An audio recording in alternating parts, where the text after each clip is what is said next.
Okay, let's get back to this. I'm gonna erase this and do this a little differently.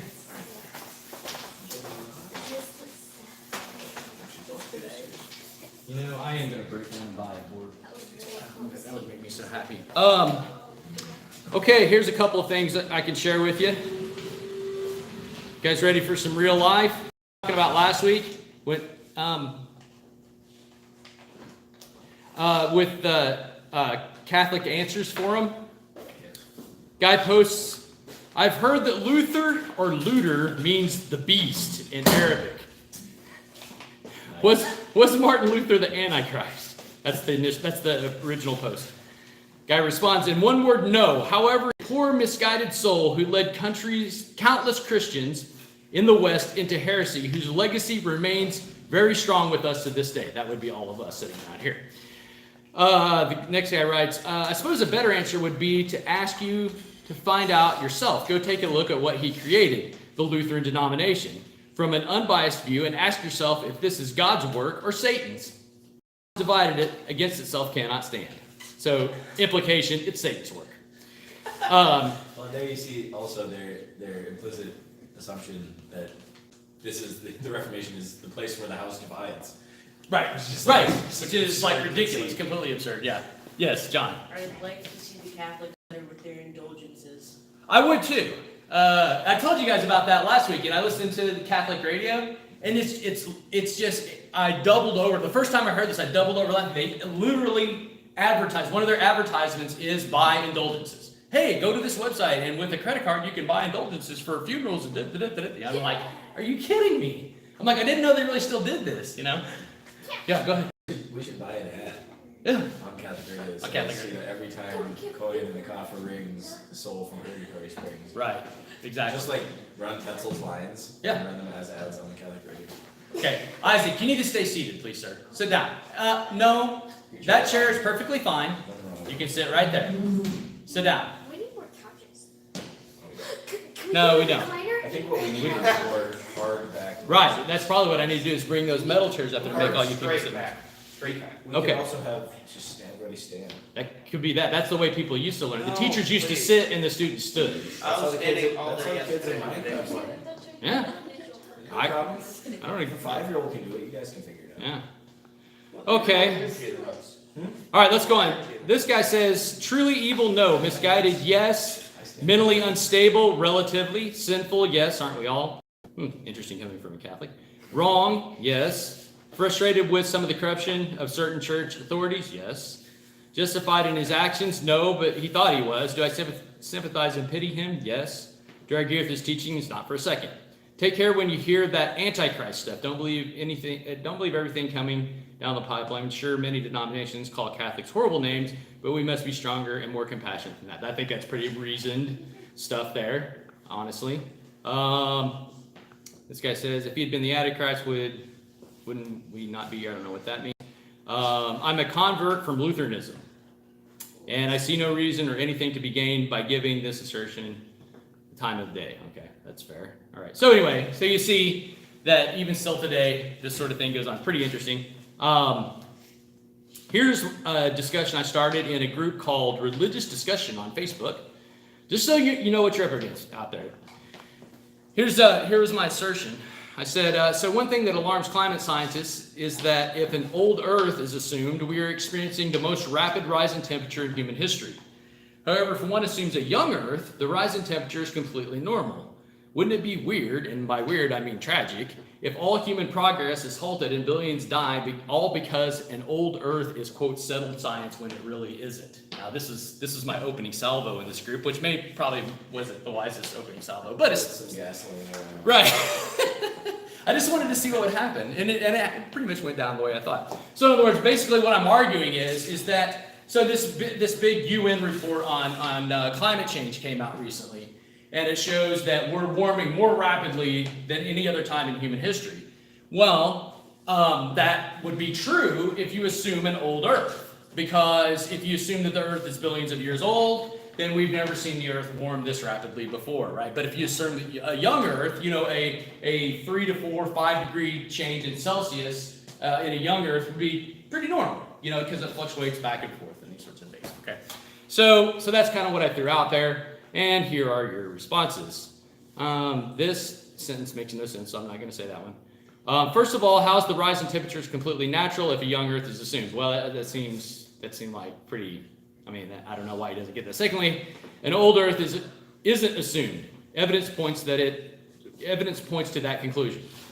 Thirdly, how is human progress halted by trying to find more efficient and cleaner power sources? Well, what goes on the other side of the debate is if we too rapidly shut down the use of fossil fuels, then developing nations who are just now accessing these things are kind of coming out of just burning dung and wood, and they're actually using coal and that sort of thing to create electricity. If we shut down the whole fossil fuel project, then those countries, they're going to really be in trouble. Yeah, go ahead. Well, it's worse than that too, because there are places, so I used to drive up and back to Hillsdale, Michigan.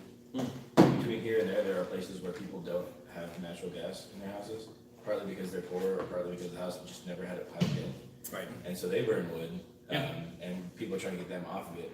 Yeah. But part of the thing is there would be a lot more people like that, especially in the rural areas in this country, if natural gas gets a lot more expensive, which is part of the project of these the climate alarmists. They want to make everything way more expensive, so we use less of it. Yep. But that would drive people out of being able to do things like heat their homes in the winter. Right. Which again, not as good. Right. And again, I dare to say that in this day and time, we're all a little bit soft.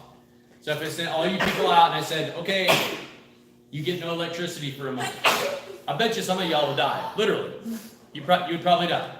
You wouldn't be able to figure out how to live. Okay. So anyway, this person says, please stop making things up. The Earth is over 4 billion years old. Believing because you want to believe is foolish. Okay. Fair enough. Another guy put a GIF up that just said, what does it say? It goes, it doesn't matter who it is, but it says, what's the expression? No. That's what it says. Whatever.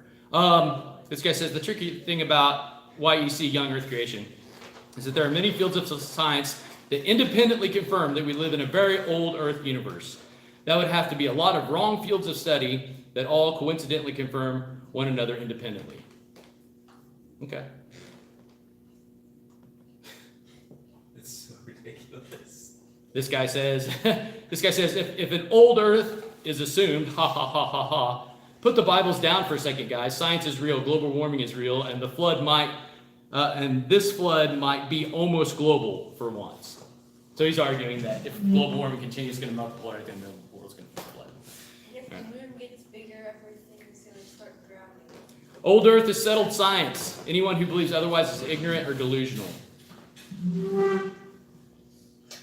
The effect of rising temperatures will be the same whether the Earth is old or young. Okay, he's not really getting my argument. And then once more, sorry, but old Earth is settled science. So anyway, so that's, it's a little bit weird. Yeah, go ahead, Nadia. My little brother, Gabriel, he learned in his science that the moon moves farther away from the Earth, half inch every year, so that if the world was billions of years old, then the moon would have been touching the Earth. Yep, that is true. 100,000 years ago, not even billions of years. It would have been on the surface of the Earth. Yeah, that's right. That's a great point. I just want you guys to know, this still shocks me today when I put something like this up. How vastly in the minority. It's almost, I've had people call me a flat earther. If you believe in a young Earth, you might as well believe in a flat Earth. That's how anti-science you are. And they won't, and that's the thing is I've tried to put up one of Jason Lyle's videos. You guys remember Jason Lyle, the guy that taught us the nuclear strength apologetics, although we kind of don't like his apologetics. He's a brilliant scientist. He's got a PhD from Colorado University, legitimate. He's an astrophysicist. And there's tons of creation scientists who have shown and can demonstrate through that Holy Scripture agrees with science. But we're in the vast minority. I try to put one of those up, and people just go, I don't, can you explain this to me in a nutshell? I'm like, no, I'm not an astrophysicist. You got to go watch the guy's video. Because that's what they'll say. They'll say, no credible scientist will say these things. In fact, when I put that video up, let me see. I did engage one guy a little bit here. see what he. Oh, I can't do it because I'm not online. Anyway, he just said, where'd he get his, PhD from a Cracker Jack box? And I said, no, from Colorado University. So anyway, so don't be shocked when you run into that kind of thing. As you guys grow up, you get out there, you start going to college, especially. And again, it's fairly ill-advised for your opening salvo to be something about young earth, right? Maybe just tuck that in your back pocket, because again, we can, this will be a good opening salvo. How's this coffee cup sitting here, right?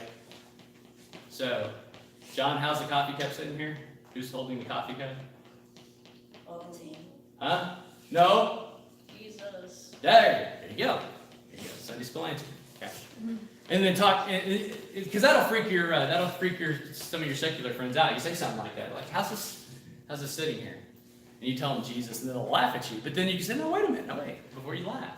And then you can explain it. And so that maybe is a better opening style. I don't know. Maybe Mr. Pullman disagrees. Anyway, I think it's better to make them answer questions than make assertions. well, that's true. That is a good thing. That's absolutely right. Anyway, but it's interesting.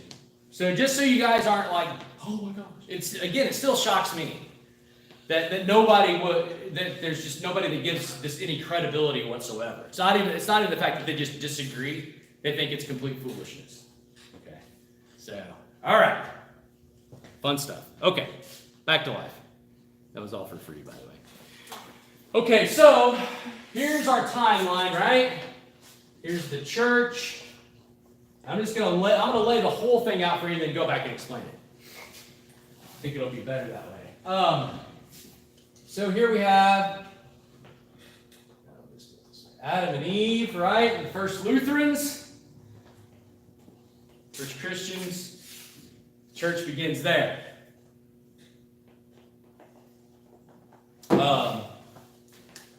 We have something like probably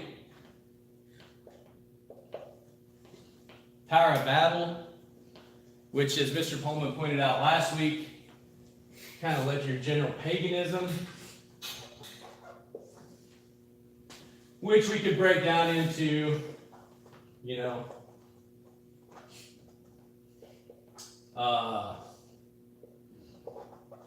something like Baal and Moloch. You guys have read this in your Old Testament about how Israel was always tempted to go off and worship the gods of the other nations, two of which were Baal and Moloch. Moloch was a particularly heinous god to worship because he required child sacrifice. You would, I'm not going to talk about Moloch child sacrifice. It's pretty gruesome, shall we say. Things like Buddhism, all your, Eastern religions.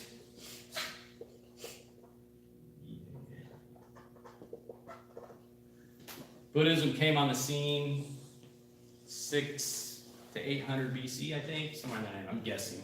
Somebody can fact check me on that. But your Eastern religions, Islam, right? What traditionally, who's the like we've got Abraham as our father, right? Because we're a bunch of stones, and God rose up these stones and turned us into children of Abraham, right? You guys remember studying that? Jesus said that out of these stones, God can raise children of Abraham. Abraham's our father. Who's the father of Islam? Isaac, do you know? No. Ishmael, right? Abraham. Well, Abraham technically, right, but They claim Abraham. right, they'll claim Abraham. Through Ishmael, yeah. Right, that's technically. So we, right, Isaac. If we're going to go that route, Isaac would be our father, not that Isaac, but the Isaac that's the son of Abraham. Okay, and they would claim the Christians came here and the Muslims there, right? Something like that. That's what they claim. I think it's a fair claim. What's that? I said I think it's a fair claim. Yeah, fair enough. Yeah. Okay. So that's good. So we've got that split going on here. So this is what? 6,000? Tower of Babel, who knows? 4,000 maybe? Something like that. Isaac, you have a question? Yeah, can I fix something to make it so that it's not so confusing when you put the name Isaac up there?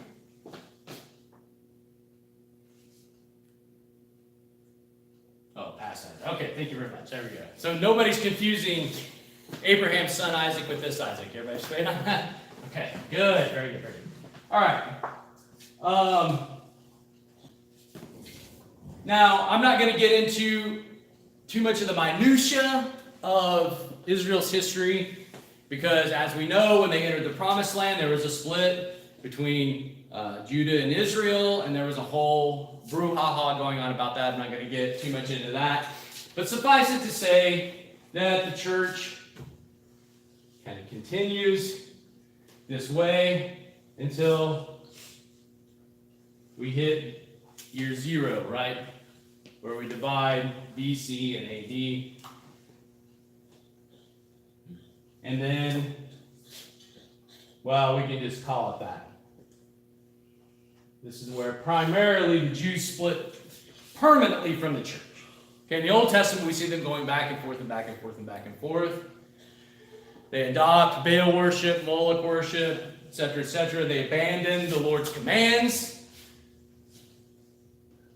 The kings do, even our beloved Solomon does. David, all of the kings were rebellious in some way, shape, manner, or form. But ultimately, the idea was there's always this rebellion and reconciliation. This rebellion and reconciliation. They would rebel, and bad things would happen to them. They'd cry out to the Lord, and God would restore them. Okay. So it was really when Christ came on the scene that the Jews began to split off from the church. And not all the Jews, but some of them. Right? Here you've got all kinds, like we said last week, different sects. You've got the Pharisees, the Sadducees, the Essenes, the Sicarii, the Zealots, all kinds of, I think the Sicarii are actually a subsection of Zealots. But anyway, you've got a plethora of people here, all right, doing that, splitting off from the church. Again, this main line here represents the church. Faithful belief. And what did Luther say comprised the church? Where the Word of God is preached and the sacraments are rightly administered. That's the church. Okay. So this is going on the entire time. Here, people looking forward to Christ, Old Testament saints are saved by looking forward to the coming Messiah who will redeem them from all their sins. This is played out in the Jewish law code through all the animal sacrifices. So generally, when you're reading the Old Testament, we talked about this before, when we're reading the Old Testament, we read about all these sacrifices and all these things going on. That is a foreshadowing of Christ to come. Okay, the idea of something dying in your place so your sins can be forgiven. This is all gospel stuff. All right. So when we talk about the Jewish law code, we have both law and gospel included in that. All right. So now there were Jews who split from the church here, and there were Jews who stayed with the church. But Gentiles also joined. And that's not to say that Gentiles also didn't join the Old Testament theocracy. That happened all the time. Think of Rahab. Right? You guys remember the story of Rahab? You should go back and read that sometime and pay attention. Because it's really interesting when you pay attention. Because if you look, what does Rahab say to the spies? She said she has heard of what the Lord God has done for Israel. And she feared God because of what she had heard. So this whole idea of, think about it. If, in our day and time, we hear about everything. But even Palestine is not that big of a region. If an entire Egyptian army had been swallowed up by a sea, word would have got around. And it did. And Rahab had heard of it, and therefore she converted. Okay, that makes sense.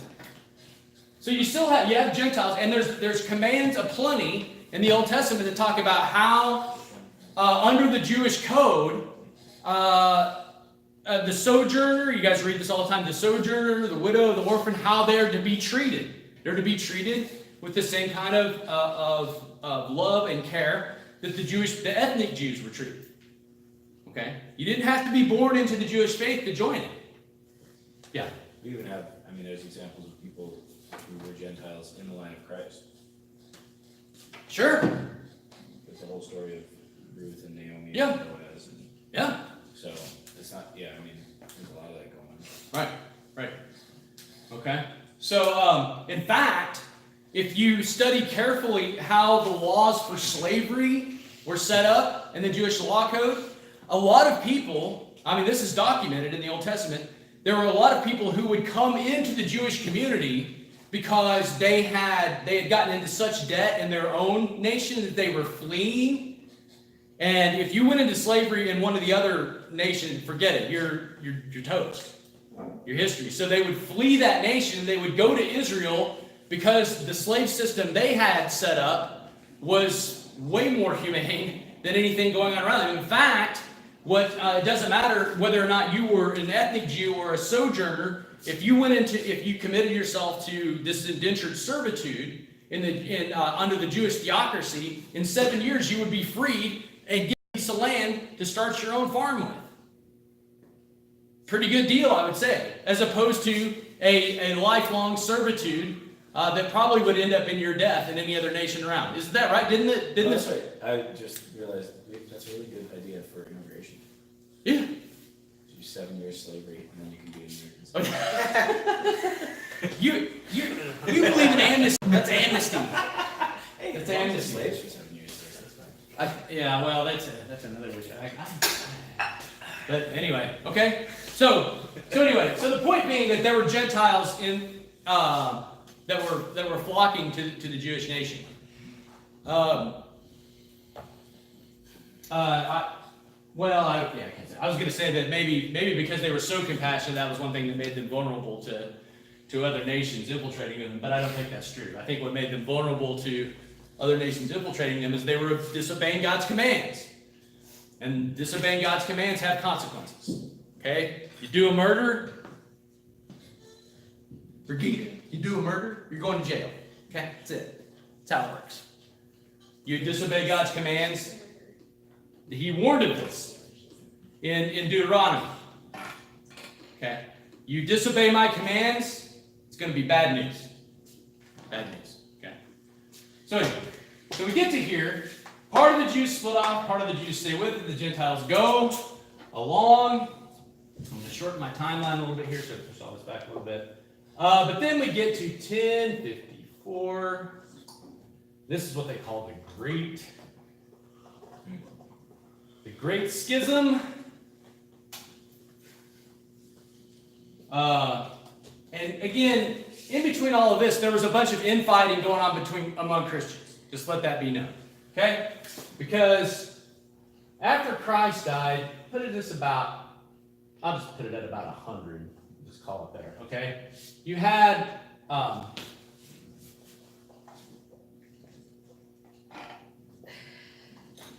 Coptic and Gnostic Christianity.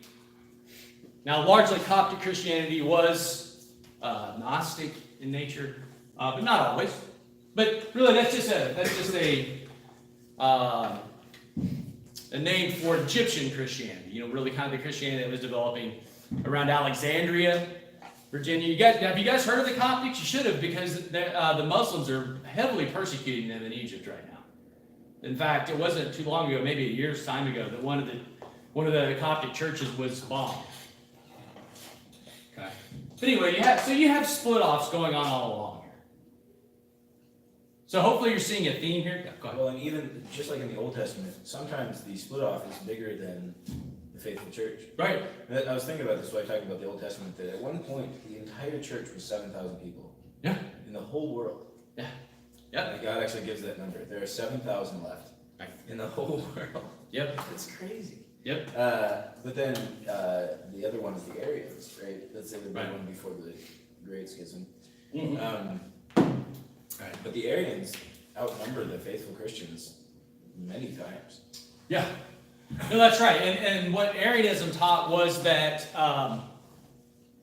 that it wasn't, this is something that I don't know how the Catholics get around, but this is the idea that we really reasserted at the Reformation, was that the only way that you can be saved is by God's grace alone. You can do nothing to contribute to your salvation. The Arians said, no, that's, God kind of gets you in the door in a sense, but then you've got to do in order to maintain your salvation. Yeah, go ahead. They also said Jesus wasn't God. Well, that's true too. Yeah, let's not forget about that. Not the best idea. Right. Yeah. So you've got problems all around there. Yeah. Well, that's the Arian. I'm thinking of the Pelagians. I'm talking about Arians. Yep. That's another one. Yeah. The Pelagians is what I'm talking about. Well, yeah, what Mr. Pullman's talking about, the Arians, yeah, they denied Christ's divinity. They said he was the first creature. Right. First made thing. Yeah. But they dominated the church. This is Athanasius gets put into exile by the Arians who are running the church. So. Right. Yeah, it's pretty interesting. Okay, so you've got all these splits going on until you get to really what's considered one of the great splits, and the Eastern Church splits off from the Western Church. And this is all brewing all along, honestly. But they split over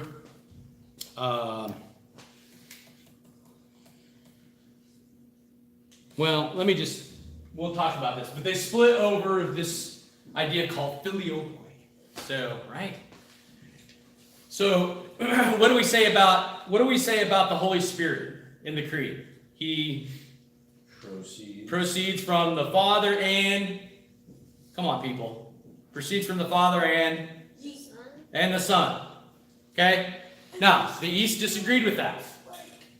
Okay, and that's where this term comes from. I'll talk about this one in a second. Filioque is Latin for proceeds from the Son. Filios, right? That's son in Latin. Okay. And we'll talk about the implications of that. Yes, Isaac. We're gonna look at times too. Can I say a big word to the people that are watching this? No, absolutely not. Please. No. Okay, so well, I'm just going to call this, a lot of times we celebrate 1517, where the Reformation began. Maybe. I would say it's more like 1589, that neighborhood. That's where the Book of Concord was finalized. Okay. And then after that you have Council of Trent. Can't remember the exact dates for the Council of Trent. I have to look that up. Council of Trent follows on really in the 17th century, but essentially they anathematize the gospel. They say anybody who believes in salvation by faith and grace alone are false teachers. Anybody who believes that their salvation is assured is succumbing to false teaching. All right, so really, here's where you get the Romanist denomination. Okay, they deny the true gospel. And that's where we start getting called Lutherans. So we can just say, right? Lutherans are the true church. Which, again, like we said last week, don't be ashamed to say that. Because like you saw, any Catholic will tell you that. They will tell you, well, you guys are misguided. We're the true church. And we're going to turn around and say, no, you're misguided. We're the true church. Okay. That's the debate that's been going on for 500, 600 years. Right? Okay. Good enough for this week. See you next 2 weeks. Thank you. 2 weeks. Like and subscribe, hit the bell notification, and then I'll see you all later. Bye. Go. Get out of here. Now. You're messing up the